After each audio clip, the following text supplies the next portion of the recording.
It's pretty amazing to think that the camera you have in your pocket right now can do so much more than just snap photos. What if I told you we can teach it to see the world in a way our eyes can't, to actually measure things with incredible precision? Well, let's dive in and see how simple pixels can give us a powerful diagnosis of plant health. Okay, so if you're managing a golf course, or maybe you're a scientist, or heck, even if you just take your lawn really seriously, you've got a big problem. How do you really know how healthy a huge stretch of grass is? Just looking at it? Well, that's super subjective. What looks pretty good to me might look like a total disaster to a professional. Take a look at this. It's a grid of turfgrass research plots, seen from way up high. Now, at a glance, sure, you can see some spots are greener than others, but could you put a number on it? Could you tell me with certainty the exact percentage of healthy growing grass in each one of those squares? It's tougher than it looks. And that right there is the crucial question.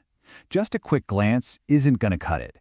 If you want to manage this turf properly, to know exactly where to put water or fertilizer or any treatment, you need real objective data.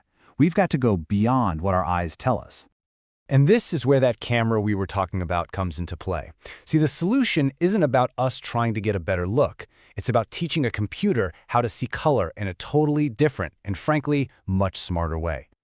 The secret sauce here is something called the HSV color space. Now, you've probably heard of RGB, red, green, blue. That's what our screens use. But HSV is a game changer for analysis because it breaks color down into three parts that make more intuitive sense to us. It separates the actual color from its brightness, which means we can find the exact shade of green we're looking for, whether it's sitting in bright sunshine or hiding in a shadow.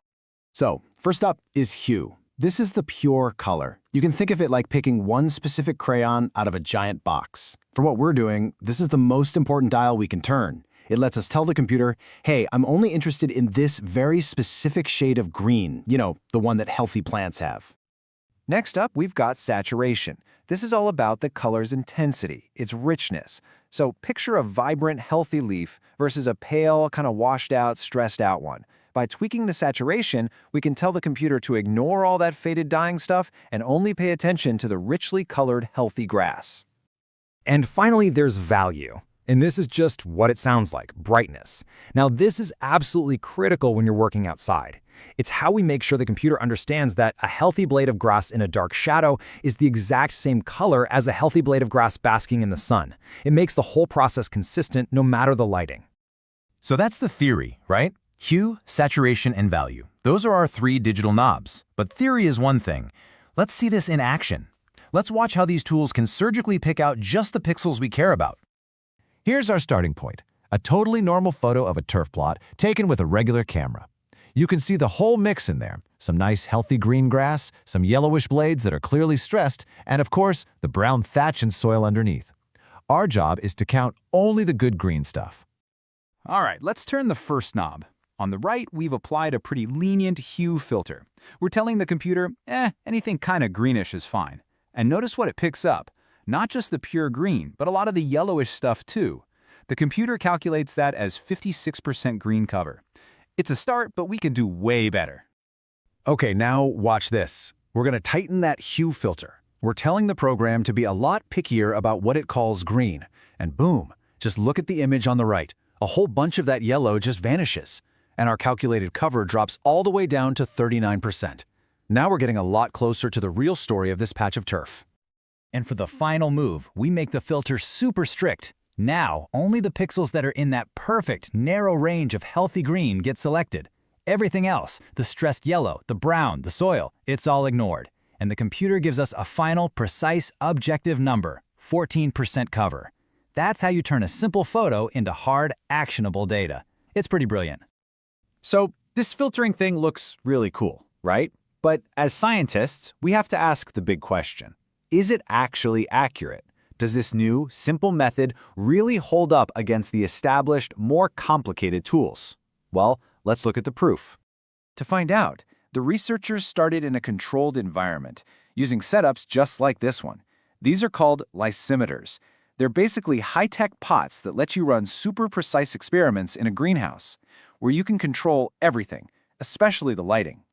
This is how you find out if your tool is fundamentally sound before you take it out into the messy real world. And here is the first batch of results. This graph, a scatter plot, is comparing the measurements from the new method against a trusted, industry-standard software. Now, if the two methods agree perfectly, all those little blue dots should form a beautiful straight line. And to put a number on that agreement, scientists use something called R-squared. A perfect score is 1. And look at that. Our R-squared is 0.9976. I mean, that is ridiculously close to perfect. The big takeaway here? In a controlled lab setting, this new method is incredibly accurate. It nails it. But okay, what about the real world? With clouds and wind and changing light. This graph shows the exact same comparison, but this time using data from those real field plots we saw at the very beginning. And would you look at that? It's another incredibly tight line. The method absolutely holds up, even when things get messy. And here's the kicker. This is maybe the most exciting part. The researchers actually noted that this new method might not just be as good as the old ones, it might actually be superior. Because it analyzes every single pixel at full resolution, it has the potential to be even more precise. This isn't just about catching up, it's about potentially leaping ahead. All right, so we've got a simple, accurate, and accessible new tool. That's awesome. But what does this really mean for managing turf? And, why should the rest of us care? Let's zoom out and look at the bigger picture. The impact here is actually huge. First, precision. You can apply exactly the right amount of water or fertilizer right where it's needed. That leads directly to efficiency. You're saving time, money, and resources. And that efficiency has a massive sustainability benefit. We're talking less chemical runoff into our waterways and less wasted water. But maybe the coolest part is the accessibility. You don't need some crazy expensive specialized gear anymore. You just need a regular camera and the right software. It's a game changer. This kind of technology really empowers us to manage our green spaces more intelligently than ever before. And it really makes you wonder, doesn't it?